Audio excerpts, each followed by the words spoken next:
आज की क्लास का टॉपिक अधिक मास, जिसको हम मलमास पुरुषोत्तम मास के नाम से भी जानते हैं।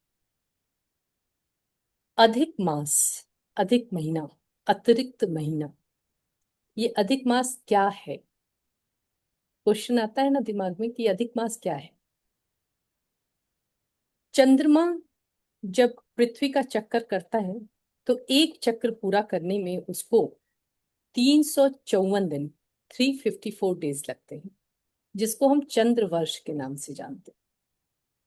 और पृथ्वी जब सूर्य की परिक्रमा करती है तो पृथ्वी को सूरज की परिक्रमा करने में 365 दिन लगते हैं। चंद्रमा जो परिक्रमा पृथ्वी की कर रहा है वो चंद्रवर्ष, और पृथ्वी जो सूर्य की परिक्रमा कर रही है उसको सौर वर्ष के नाम से जानते हैं। अब चंद्रवर्ष कितने दिन में कंप्लीट हो रहा है? 354 दिन में, 354 डेज में। और सौर वर्ष कितने दिन में कंप्लीट हो रहा है? 365 डेज में। दोनों एक टाइम पे कंप्लीट नहीं हो रहे हैं। दोनों के कंप्लीट होने में 11 दिन का अंतर है ना। 365 में से 354 को आप माइनस करेंगे तो 11 दिन आएगा।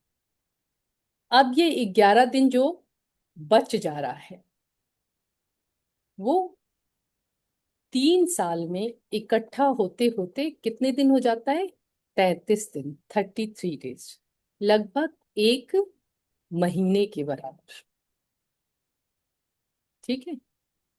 ये जो 11 दिन बच रहा है वो क्यों बच रहा है? क्योंकि चंद्र वर्ष और सौर वर्ष में अंतर है 11 दिन का, और इस अंतर की वजह से हर साल 11 दिन बच जाते हैं, और वो 11 दिन बच बच के 33 दिन हो जाते हैं 3 साल के बाद जब, तो उसे एक महीने के रूप में पंचांग में जोड़ दिया जाता है। अब सबसे पहले हमें ये समझना होगा कि हिंदू पंचांग जो हमारा है वो चंद्रमा की गति पर आधारित होता है ना। तो चंद्रवर्ष 354 दिन में हो रहा है और सौर वर्ष 365 दिन में, तो 11 दिन का फर्क पड़ रहा है। अब जब 3 साल के बाद इसे जोड़ा जाता है, एक्चुअली 32 महीने 16 दिन के बाद एक अतिरिक्त महीना जोड़ दिया जाता है, जिसको हम अधिक मास के नाम से जानते हैं। कब जोड़ा जाता है?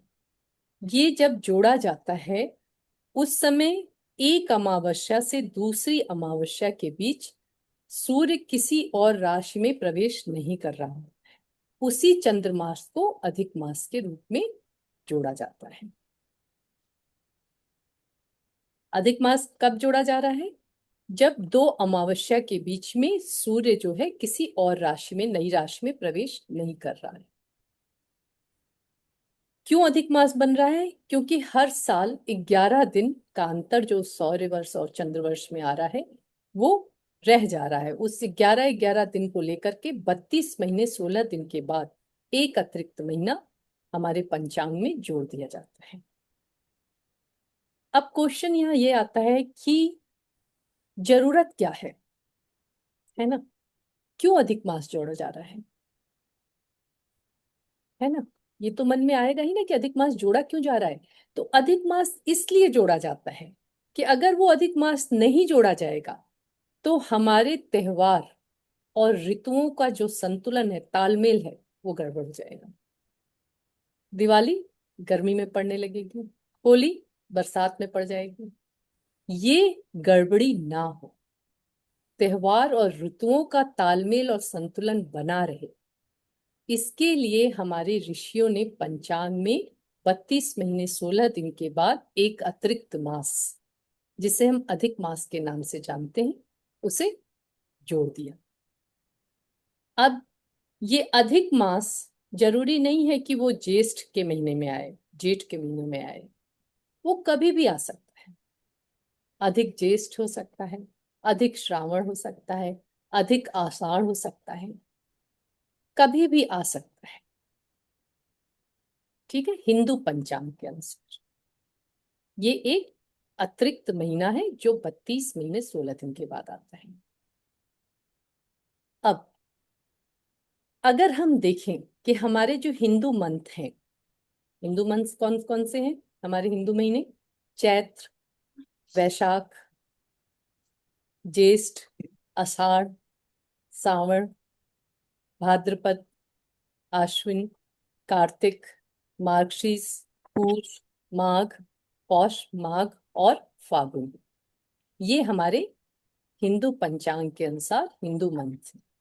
ये सारे हमारे जो हिंदू महीने हैं, ये सारे महीने किसी न किसी शक्ति, अवतार, त्योहार या आध्यात्मिक साधना से जुड़े हुए हैं। चैत्र में रामनवमी, वैशाख में अक्षय तृतीया, ज्येष्ठ में गंगा और गायत्री माँ की पूजा, आषाढ़ में विष्णु भगवान वामन अवतार का, श्रावण में भगवान शिव की पूजा, भाद्रपद में कृष्ण जन्माष्टमी, गणेश पूजा, आश्विन माँ दुर्गा, कार्तिक दीपावली, माँ लक्ष्मी गणेश जी की पूजा, मार्गशीर्ष में वापस से विष्णु भगवान की पूजा, पौष में भी विष्णु और कृष्ण की पूजा, माघ जो है वो हमेशा तप आराधना से जोड़ा गया है, और फागुन में कृष्ण भगवान। तो ये 12 महीने किसी न किसी शक्ति, अवतार, त्योहार या पूजा से जुड़े हुए हैं। लेकिन ये अतिरिक्त मास जो जोड़ा गया, उसमें कोई भी त्योहार नहीं आता, वो किसी पूजा से नहीं जुड़ा हुआ है। तो क्या हो गया कि अतिरिक्त मास उपेक्षित मास हो गया। उपेक्षित क्यों हो गया? क्योंकि वो किसी त्योहार, पूजा पाठ, अवतार, शक्ति से जुड़ा हुआ नहीं है। जब वो उपेक्षित हो गया तो वो बहुत दुखी हो गया, और पुराणों के अनुसार ये कथा है कि मलमास जब बहुत दुखी हो गया, उसे मलमास कहा जाने लगा, अधिक मास को। मलमास यानी बचा हुआ, क्योंकि वो बचे हुए दिनों से बना था, अवशिष्ट से बना था। बहुत उपेक्षित महसूस करने लगा, वो दुखी हो गया। तो पुराणों की कथा के अनुसार दुखी होकर मलमास जो है भगवान विष्णु की शरण में गया, और पूर्ण समर्पण के साथ उनकी शरण में जाकर बड़े ही दुख से उसने अपनी व्यथा बताई कि मैं उपेक्षित इसलिए हूं क्योंकि मेरे जो दिन है उसमें कोई पूजा, कोई शक्ति, कोई अवतार, कोई त्योहार, कुछ भी नहीं है। तो भगवान विष्णु ने उसके दुख को समझा और उसे अपना लिया, और मलमास को पुरुषोत्तम मास बना दिया। भगवान विष्णु ने मलमास की प्रार्थना स्वीकार कर ली, उसे अपना लिया और उसे पुरुषोत्तम मास बना दिया। अब ये पुरुषोत्तम मास क्या होता है? पुरुषोत्तम का मतलब होता है, पुरुष मतलब चेतना, उत्तम मतलब उसकी सर्वोच्च स्थिति, जो परिस्थितियों से ऊपर, अहंकार से ऊपर, स्वार्थ से ऊपर, चेतना से जुड़ा हुआ। तो अब ये महीना क्या बन गया? ये अधिक मास पुरुषोत्तम मास। अतिरिक्त मास को जोड़ा गया था प्रकृति के समय में संतुलन आ सके। अतिरिक्त मास जो एक जोड़ा गया था, जो 11-11 दिन बच जा रहे थे उनको लेकर के, वो ऋषियों ने क्यों जोड़ा था? कि प्रकृति अपने समय में संतुलन ला सके। संतुलन नहीं आएगा तो ऋतु और त्योहारों का तालमेल गड़बड़ हो जाएगा ना। और अब अतिरिक्त मास, जो ये अधिक मास था, जिसको मलमास कहा जाने लगा क्योंकि ये अवशेष से बना हुआ था, जो अवशिष्ट दिन थे, वो पुरुषोत्तम मास बन गया। जब वो पुरुषोत्तम मास बन गया तो अब क्या हो गया? वो भगवान विष्णु का मंथ हो गया, उनका महीना हो गया। उन्होंने मलमास को अपना लिया।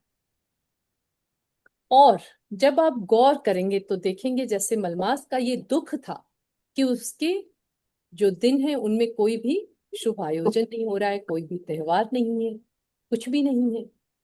इसे ही विष्णु भगवान ने उसका सबसे महत्वपूर्ण पक्ष बना दिया। क्या महत्वपूर्ण पक्ष बनाया? कि इस एक महीने में आप किसी भी सांसारिक प्रयोजनों से जुड़े नहीं होंगे। हम बोलते हैं ना, कोई भी शुभ कार्य इसमें नहीं करेंगे। कोई त्योहार है नहीं, कोई व्रत है नहीं, तो कोई भी जो सांसारिक आयोजन है आप उसमें इनसे, इस समय में आप उनसे नहीं जुड़ेंगे। तो क्या हो गया? सांसारिक आयोजनों से, सांसारिक मोह माया से थोड़ा डिस्टेंस आ जाएगा। आपको अपने को थोड़ा सा उनसे दूर लाना होगा। करना क्या होगा? क्योंकि उन्होंने बताया कि ये मेरा महीना हो गया, मैं इसका स्वामी हूं, ये पुरुषोत्तम मंथ है, पुरुषोत्तम माह है। तो पुरुष यानी चेतना, और उत्तम मतलब सर्वोच्च गुण चेतना का जुड़ना किससे है? इस महीने में आपको सांसारिक चीजों से, सांसारिक आयोजनों से नहीं जुड़ना है, जुड़ना है अपनी चेतना के सर्वोत्तम गुणों से। जो ये प्रचलित है कि इस महीने में आपको दान पुण्य परोपकार से जुड़ना चाहिए, ये बहुत अच्छा है। इससे आपके भीतर की उदारता बढ़ती है। पर इनसे ऊपर है कि इस महीने में ये जो अतिरिक्त समय आपको दिया गया है, उसमें आपको संसार से दूर अपने भीतर जुड़ना है, अपना स्व निरीक्षण करना है, अपने आत्म चिंतन से जुड़ना है। समझ में आ रहा है ना? अब ऐसा क्यों है? क्योंकि जब भगवान ने इस महीने को अपनाया तो ये मलमास से क्या बन गया? पुरुषोत्तम मास। मलमास का मतलब क्या था? बचे हुए अवशिष्टों से बना हुआ महीना। आपके भीतर मल का मतलब क्या है? जो विकार है। अब वो मलमास पुरुषोत्तम मास बन गया, चेतना के सर्वोच्च गुणों से जुड़ा हुआ महीना। तो हमें क्या करना है इस महीने में? अपने भीतर के विकारों से निकल के अपनी चेतना के श्रेष्ठ पक्ष से जुड़ना है, अपने भीतर के सर्वोत्तम दृष्टिकोण से जुड़ना है, सर्वोत्तम गुणों से जुड़ना है, सर्वोत्तम विचारों से जुड़ना है, अपने को आत्मचिंतन से जोड़ना है। क्योंकि जो अतिरिक्त समय प्रकृति को मिल रहा है वो अपने समय में संतुलन ला रहा है, पर जो अतिरिक्त समय हमें मिल रहा है उसमें हमें संतुलन कहाँ लाना है? अपने बिखरे जीवन, अपने बिखरे मन और चेतना संतुलित करने के लिए। अधिक मास प्रकृति के समय में संतुलन का मास ही नहीं, अपितु हमारे बिखरे जीवन, मन और चेतना के संतुलन का अतिरिक्त समय है। क्योंकि इस महीने में आप अपने विकारों से निकलकर अपनी चेतना के सर्वोच्च गुणों से जुड़ते हैं। तो आप जो भी दान पुण्य परोपकार कर रहे हैं उसके साथ साथ आप अपने भीतर से जुड़े रहें, और भीतर जो भी विकार है, जो भी मलिन है, उसे हटाकर उच्चतम गुणों की ओर बढ़े।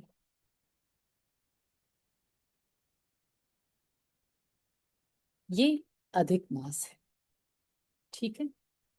अब इसको हम थोड़ा और आध्यात्म की दृष्टि से अगर देखें, अधिक मास उपेक्षित महसूस कर रहा था, वो दुखी था क्योंकि उसको वो वह तो नहीं मिल पा रहा था जो और महीनों को मिला हुआ है।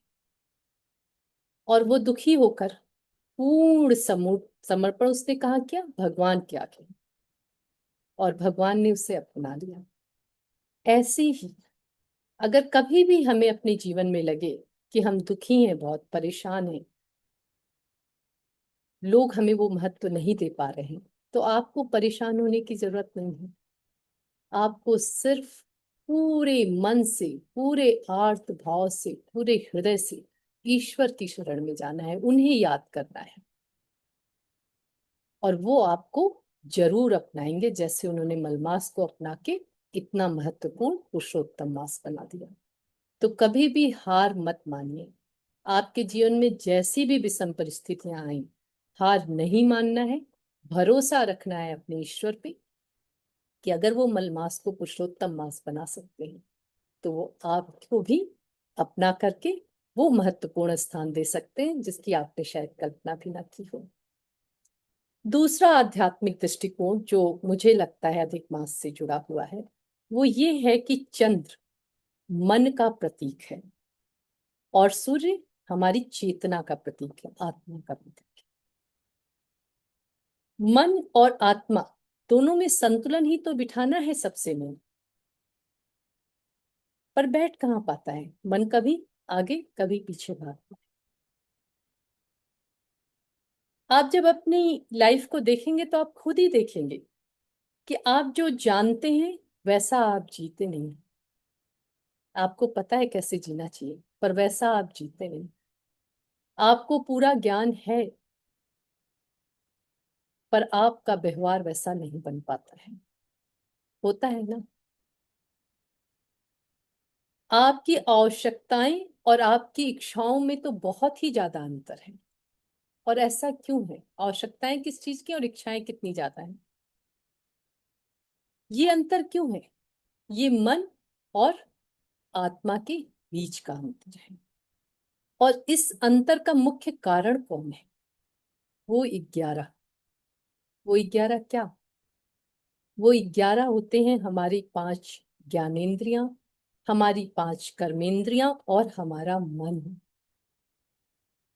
इन 11 का अंतर हमें मन और चेतना के संतुलन से दूर ले जाता है।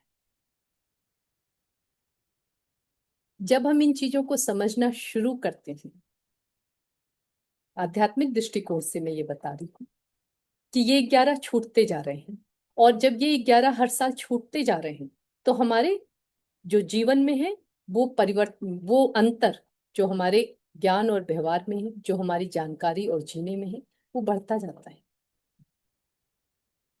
और वजह क्या है, ये क्यों छूटते जा रहे हैं? क्योंकि हम 12 महीने किसी न किसी काम में बिजी ही हैं।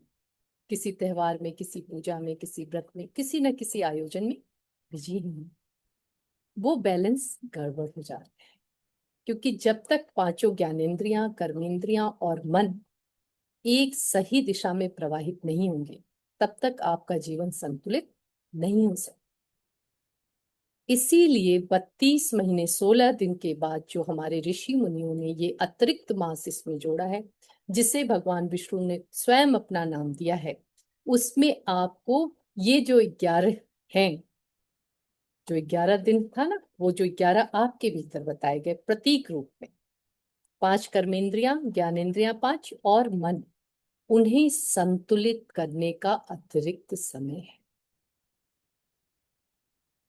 तो ये जो अतिरिक्त समय आपको मिल रहा है, इसमें आराधना, आत्मचिंतन, आत्म मंथन, इससे जुड़ना बहुत जरूरी है। तभी आप अपने भीतर के सर्वोत्तम गुणों को प्राप्त कर पाएंगे, क्योंकि ये सर्वोत्तम मास है। और इसमें आप जितना भी चलेंगे, उतना ज्यादा आपको चलने में आसानी होगी, क्योंकि प्रकृति आपकी मदद कर रही है। ये एनर्जी आपकी मदद कर रही है। ये जो समय है, ये आपकी सहायता कर रहा है। तो सिर्फ दान पुण्य परोपकार नहीं करना है, अपने भीतर के सर्वोत्तम गुणों से जुड़ना है, क्योंकि ये गुण जो है पुरुषोत्तम मास है, भगवान विष्णु का महीना है, जिसमें आपको अपने भीतर अपनी चेतना से जुड़ने का अवसर, अतिरिक्त अवसर दिया जा रहा है।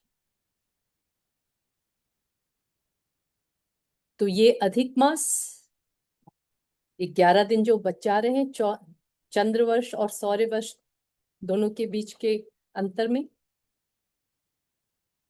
वो जब 3 साल तक इकट्ठा हो जाता है तो उसे 1 महीने के रूप में जोड़ा जाता है। 32 महीने 16 दिन के बाद जोड़ा जाता है। जोड़ने का उद्देश्य यही है कि हमारे त्योहार और हमारी जो ऋतुएं हैं उनमें संतुलन बना रहे, उनका तालमेल बना रहे। अधिक मास कभी भी पड़ सकता है, अधिक श्रावण हो सकता है, अधिक ज्येष्ठ हो सकता है, अधिक आषाढ़ हो सकता है, कुछ भी हो सकता है। ये जो अधिक समय है, इसमें प्रकृति क्या करती है, अपने समय का संतुलन बनाती है।